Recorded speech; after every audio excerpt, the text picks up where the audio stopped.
सभी साथियों को नमस्कार। इस समय की बेहद ही चौंकाने वाली बड़ी खबर मिली है। बता दें कि शरद पवार से संबंधित जानकारी है।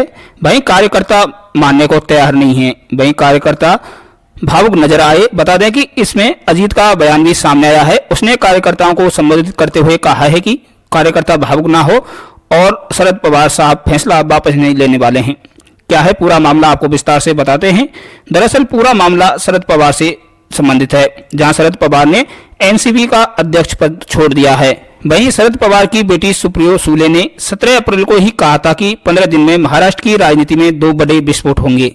बयान के ठीक 16वें दिन यानी 2 मई को 12:45 पर शरद पवार ने राष्ट्रीय कांग्रेस पार्टी यानी एनसीपी का अध्यक्ष पद छोड़ने का ऐलान कर दिया।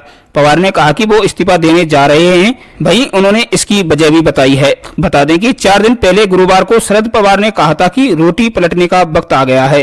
किसी ने मुझसे कहा कि रोटी सही समय पर पलटनी है, ना पलटे तो कड़वी हो जाती है। इस बयान पर अजीत पवार ने कहा कि नए चेहरों को आगे लाना एनसीपी की परंपरा रही है। एनसीपी महाराष्ट्र के महाविकास अघाड़ी गठबंधन में सहयोगी है। वही जानकारी है कि पवार ने 1999 में कांग्रेस से अलग होकर एनसीपी बनाई थी। उसके बाद से ही वे पार्टी के अध्यक्ष थे। पवार के ऐलान के बाद पार्टी कार्यकर्ता रोने लगे और उनसे फैसला लेने की गुहार करने लगे।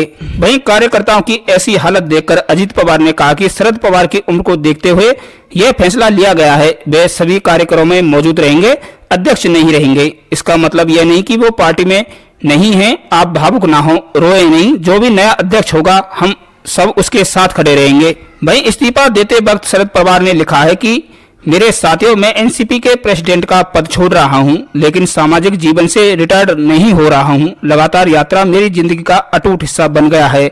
मैं पब्लिक मीटिंग और कार्यकर्ताओं के बीच शामिल होता रहूंगा। मैं पुणे, बारामती, मुंबई, दिल्ली या भारत के किसी भी हिस्से में हूं, आप लोगों के लिए हमेशा की तरह उपलब्ध रहूंगा। लोगों की समस्या सुलझाने के लिए मैं हर वक्त काम करता रहूंगा। लोगों का प्यार और भरोसा मेरी सांसें हैं। यही नहीं, उन्होंने आगे बताया कि जनता से मेरा कोई अलगाव नहीं रहा है। मैं आपके साथ था और आपके साथ आखिरी सांस तक लड़ता रहूंगा। तो हमें लोग मिलते रहेंगे। शुक्रिया। बता दें कि पवार के इस्तीफे के बाद पार्टी का अध्यक्ष चुनने के लिए एक कमेटी बनाई गई है। इसमें प्रफुल्ल पटेल, सुनील तटकारे, के शर्मा, पीसी चाको, अजीत पवार, जयंत पाटिल, सुप्रिया सुले, छगन भुजबल, दिलीप पाटिल, अनिल देशमुख, राजेश टोपे, जितेंद्र हसन मुशर्रफ, धनंजय मुंडे, जयदेव गायकवाड़ का नाम शामिल है। यानी शरद पवार के इस्तीफे के बाद इस कमेटी को नया अध्यक्ष चुनने की जिम्मेदारी सौंपी गई है। शरद पवार द्वारा फिलहाल एनसीपी अध्यक्ष पद से इस्तीफा दे